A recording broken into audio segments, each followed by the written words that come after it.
Olá, papai e mamãe! Nessa sequência de conversas sobre pré-adolescentes, a gente vai falar de um assunto super polêmico.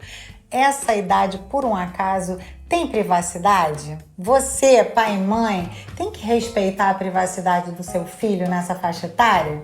E aí eu quero trazer uma abordagem que muitas vezes, quando a gente fala desse assunto, entra numa sensibilidade e sai do foco principal. A questão não é se eu estou invadindo ou não a privacidade do meu filho, mas é se eu estou colocando ou não o meu filho em risco quando eu respeito os limites que ele tenta colocar para mim.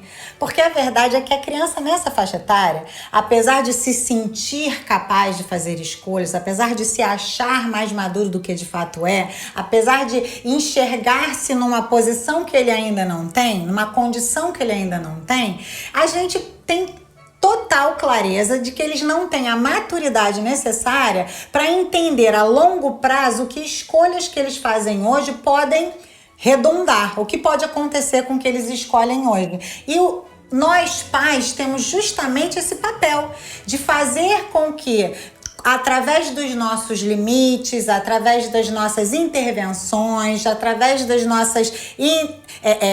dos nossos questionamentos, muitas vezes, a gente fazê-los pensar naquilo que eles ainda não têm condições de fazer um raciocínio complexo para entender o fim daquilo que eles estão escolhendo hoje, motivados pelo prazer. Então, o seu filho, nessa faixa etária, vai tentar te articular falando para você que você pode trancar a porta do seu quarto, por que eu não posso trancar o meu? E aí eu quero contar um caso da mama. Nunca deixei meus filhos passarem a chave na porta do quarto. Que isso, mama? Mas são rapazes, exatamente. Só que eu vou entrar e sair no quarto quantas vezes eu quiser. Porque o meu papel, além de educar, é proteger o meu filho. E eu preciso ter esse acesso desobstruído para a hora que eu quiser entrar no quarto dele e ver o que ele lê, o que ele assiste, com o que ele está se distraindo.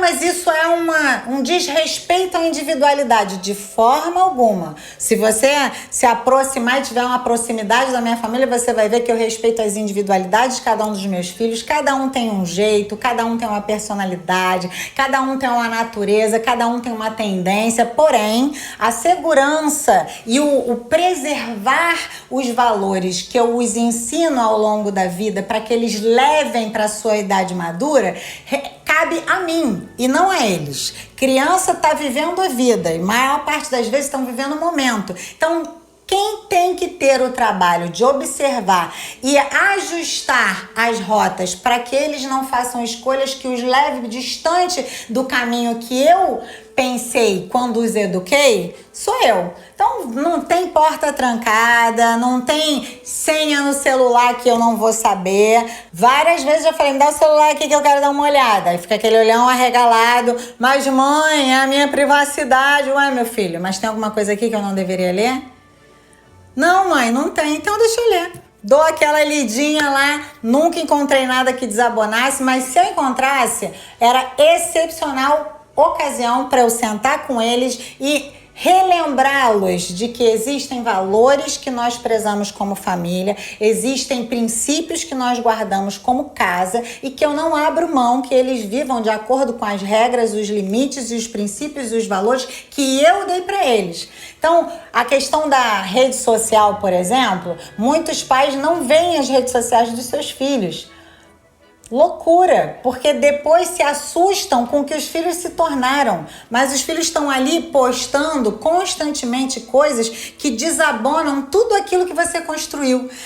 Em prol da privacidade dele, é a rede social dele. Não, se ele botou na rede social, por que ele tem uma rede social privada? Qual a motivação de uma criança de 10 a 14 anos ter uma rede Dix de Instagram só para os amigos, que o pai e a mãe não podem ver?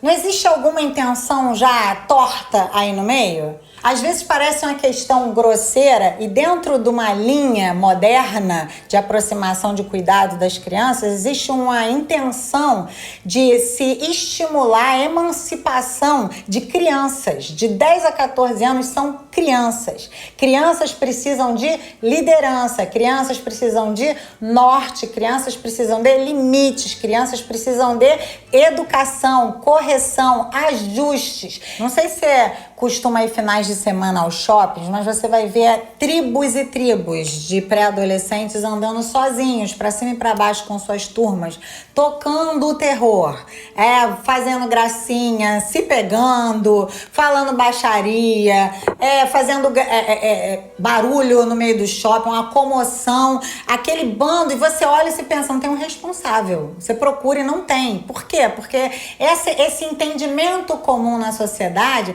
tem feito com que os pais concedam aos filhos, em idade ainda imaturos, o direito de escolher aonde vão, como vão, com quem estarão e largam eles à mercê da sua própria natureza. Um perigo, ao meu ver, porque você vê quantas vezes essas crianças, por exemplo, não comunicam aos seus pais os amigos que eles têm. Marcam no shopping, vou encontrar com os meus amigos. Quem são os seus amigos? E aí eu quero fazer um alerta. Essa faixa etária já dá muito mais valor à influência do meio do que dos pais. Então imagina você que trabalhou 10, 12 anos na formação do seu filho, transmitindo para ele valores, princípios que para você são importantes para um homem e para uma mulher saudáveis. E aí você literalmente de um minuto para o outro aperta o botão, larga o seu filho no meio de pessoas que você desconhece e eles começam a ser influenciados por pessoas que não têm condições de ajudá-los a se manterem no caminho que você semeou e trabalhou tanto para que eles caminhassem. Só que o que acontece é que muitos pais não percebem essa dinâmica por trás. Eles estão só pensando o seguinte, estão com os amiguinhos, tá respeitando a privacidade e o direito dele como indivíduo de ter o seu grupo, o seu tempo com os amigos para passear.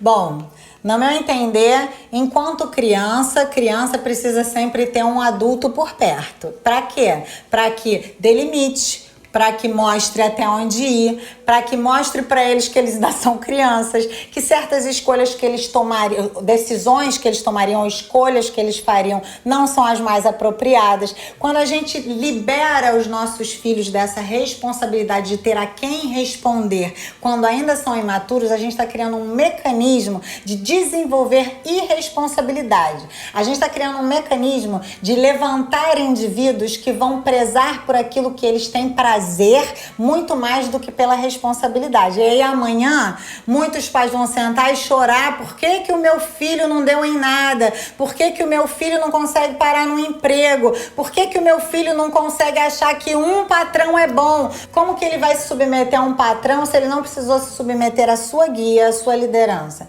São coisas que muitas vezes a gente está pensando no momento, ou às vezes a gente está pensando até no que quão bonitinho é dizer que eu respeito a individualidade do meu filho, e a gente não está pensando no que isso pode virar daqui a 10 anos, na vida adulta do nosso filho, quando a gente nem aqui estiver mais. O propósito desse programa é você compreender que nós, pais, temos uma responsabilidade que não para diante dessas questões que socialmente, muitas vezes, nós somos pressionados a responder. Nós continuamos, sim, responsáveis pela formação dos nossos filhos, nós continuamos, sim, responsáveis pela segurança e integridade dos nossos filhos, nós continuamos, sim, responsáveis por serem aqueles que apontam o caminho que eles devem andar. Logo, fomos colocados nas suas vidas para que nós fôssemos essas vozes de mentoria até que eles chegassem à maturidade e tivessem condições de fazerem escolhas por si mesmos. Espero que esse programa tenha ajudado você a pensar e refletir sobre essa questão tão extraordinária, que é a gente não abrir mão do nosso papel de líderes e pais que influenciam diretamente os seus filhos, que não abrem mão desse papel único, que não concedem o destino dos seus filhos nas mãos dele antes que eles estejam prontos e maduros para dirigir a sua própria história e que se alegram com esse pequeno trabalho, sabendo que o investimento até essa faixa etária vai redundar em uma vida adulta muito maravilhosa.